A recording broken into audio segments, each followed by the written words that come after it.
গোপালগঞ্জে সহিংসতার ঘটনায় গুরুতর মানবাধিকার লঙ্ঘন হয়েছে। হাসিনা আমাদের উপর ফিটনেসবিহীন রাষ্ট্র চাপিয়ে দিয়ে গেছেন নাহিদ। বিমান বিধ্বস্তের ঘটনায় দগ্ধ ৫ জনের অবস্থা সংকটাপন্ন। ফ্যাসিবাদের কবর রচনা করে এসেছি, নতুন বাংলাদেশ গড়তে চাই হাসনাত। এতক্ষণ শুনছিলেন সংবাদ শিরোনাম, এবার বিস্তারিত। গোপালগঞ্জ জেলায় ১৬ জুলাই জাতীয় নাগরিক পার্টির এনসিপির সমাবেশকে কেন্দ্র করে স্থানীয় আওয়ামী লীগ ও সহযোগী সংগঠনের নেতাকর্মী ও সমর্থকদের হামলার ঘটনার পর ২ দিনব্যাপী সরজমিনে তথ্য সংগ্রহ করেছে আইন ও সালিশ কেন্দ্র আসক। প্রাথমিক তথ্যানুসন্ধানের পর আসক বলছে, গোপালগঞ্জে সংঘটিত সহিংসতার ঘটনায় গুরুতর মানবাধিকার লঙ্ঘন হয়েছে। এছাড়া রাজনৈতিক সমাবেশে হামলার ঘটনা নাগরিকের সভা সমাবেশের অধিকারকে ক্ষুণ্ণ করেছে।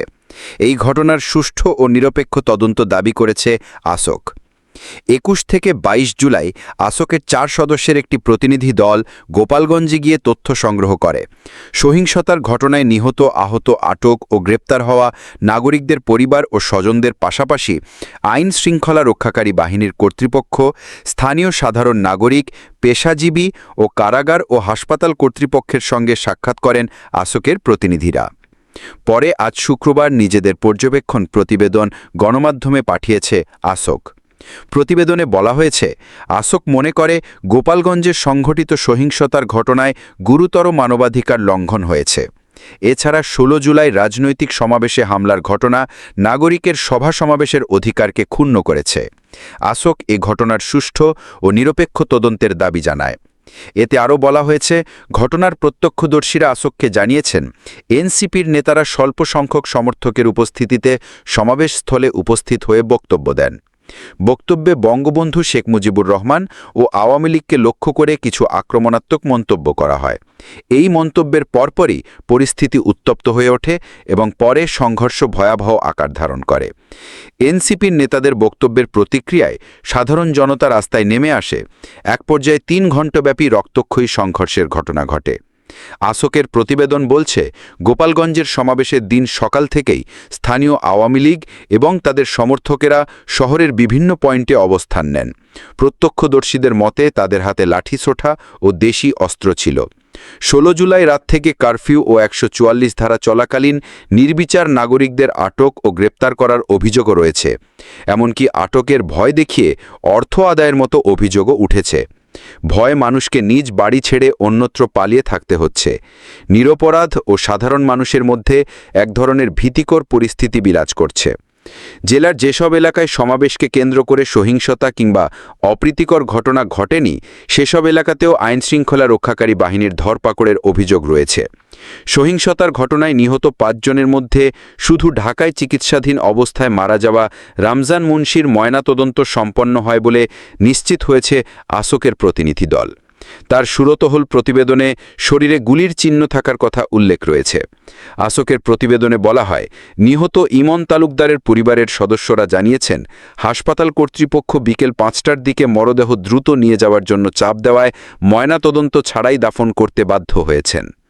ইমনের শরীরে গুলির চিহ্ন এবং শরীরের মুখমণ্ডল সহ নানা স্থানে আঘাতের চিহ্ন ছিল।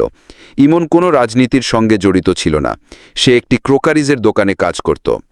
নিহত রমজান কাজী, দীপ্ত সাহা ও সোহেল মোল্লার পরিবারের পক্ষ থেকেও অভিযোগ করা হয়েছে, হাসপাতাল থেকে দ্রুত মরদেহ নিয়ে দাফন বা সংস্কারের তাগিদ দেওয়া হয়, যে কারণে তারা লাশ নিয়ে এলাকায় চলে যান।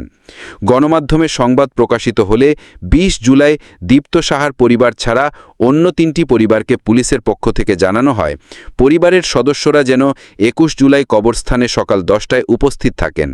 মরদেহ কবর থেকে উত্তোলন করে ময়নাতদন্ত করা হবে। পরে ২১ জুলাই কবর থেকে লাশ উত্তোলন করে সদর হাসপাতালে ময়নাতদন্ত করা হয়। রমজান কাজী ও ইমনের মরদেহ উত্তোলন ও সুরতহল প্রক্রিয়ায় সরজমিনে উপস্থিত ছিল আসকের প্রতিনিধি দল।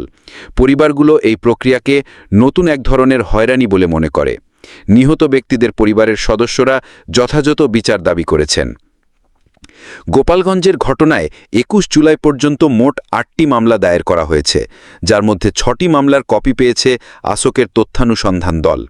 সেগুলো বিশ্লেষণ করে তারা বলেছে মামলাগুলোয় আসামির সংখ্যা ৫,৪০০। এর মধ্যে নাম উল্লেখ করা হয়েছে ৩৫৮ জনের। এসব আসামির মধ্যে ৩ জন নারী ও ৩২ জন সংখ্যালঘু হিন্দু সম্প্রদায়ের লোক রয়েছেন।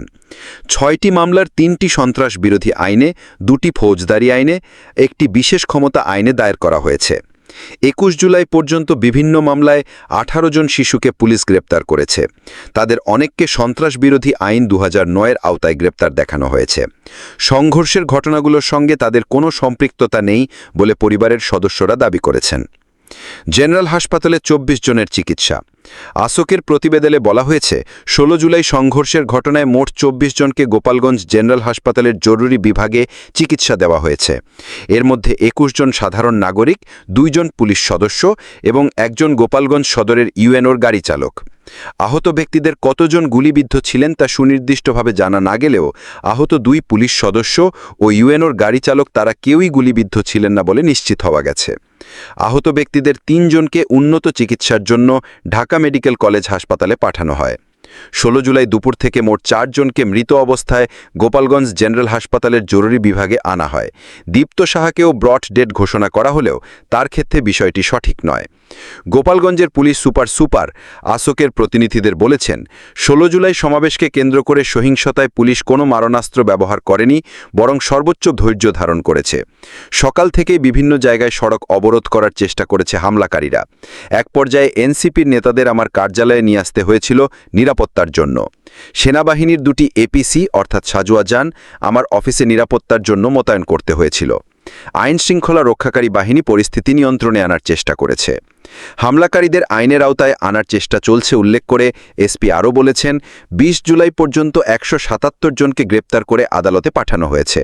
ওই দিন পর্যন্ত মোট ৮টি মামলা হয়েছে।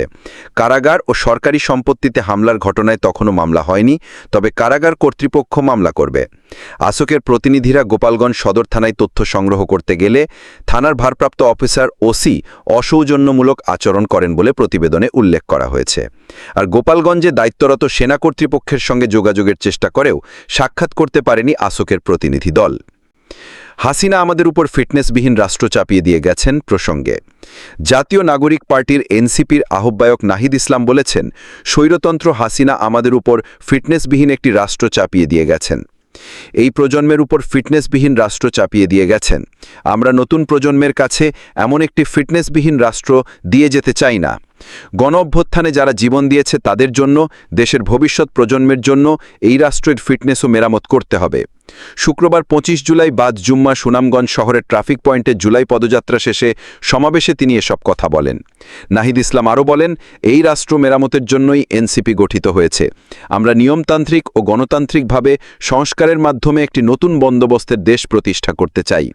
মাইলস্টোন কলেজের নিহত আহত শিক্ষার্থীদের স্মরণ করে তিনি বলেন, আপনারা দেখেছেন কিছুদিন আগে মাইলস্টোনে মর্মান্তিক বিমান দুর্ঘটনায় শিক্ষার্থীরা আহত হয়েছে।